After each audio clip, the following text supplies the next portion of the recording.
Hi, Sandra King here again from Boccia England. This is day 10 of our hashtag Boccia at Home challenges, and today I'm going to be talking about observation. That's a strange thing because you might well be at home on your own and you haven't got anybody else to observe you, but a lot of us are using our mobile devices now, our tablets, etc. This is a really good opportunity for you to do some analysis of your own shots. So really good idea to refer to the technical process that we did on day 2 and have a good look at that. That's going to be important.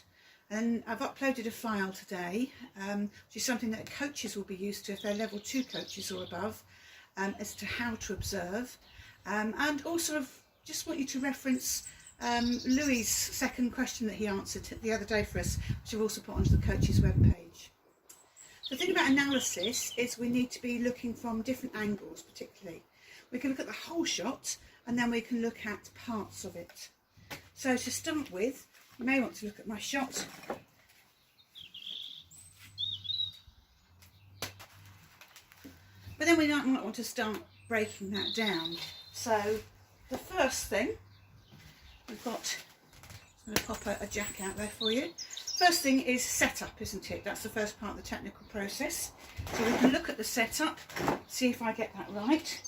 Remembering that I really want to be lining my arm up with where the ball is going, not necessarily my chair, but where my arm goes. So setup, preparation, delivery, and follow through. So you can look at the whole thing. And then you might want to break that down and just keep watching one thing. So for instance, if you think your setup isn't very good, your lining up's not very good, just practice that a few times and observe that a few times. And that can help you with that bit. If you think it's your delivery that's not so good, really watch that.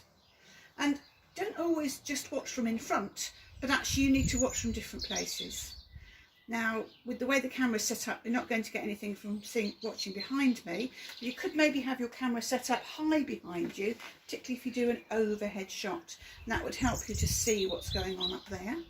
But I can turn the chair so that you can see the side part of my shot.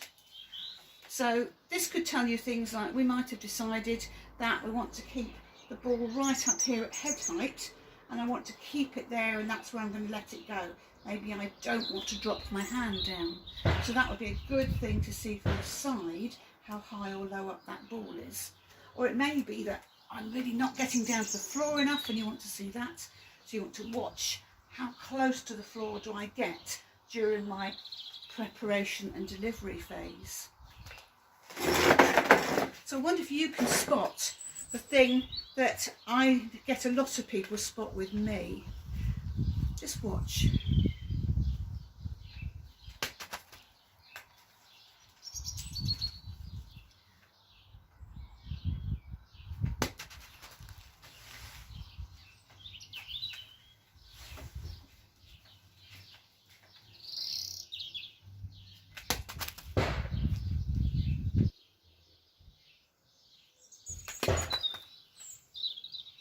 If you watch that several times, you might have seen that at the end of my throw, my wrist does that.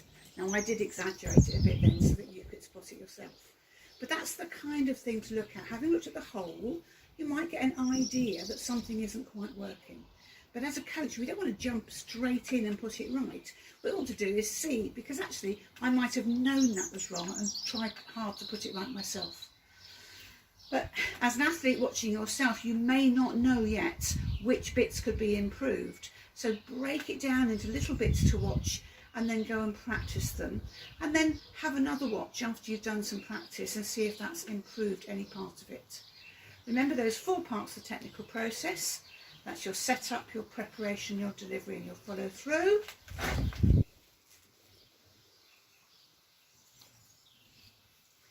And then there's different places to observe from.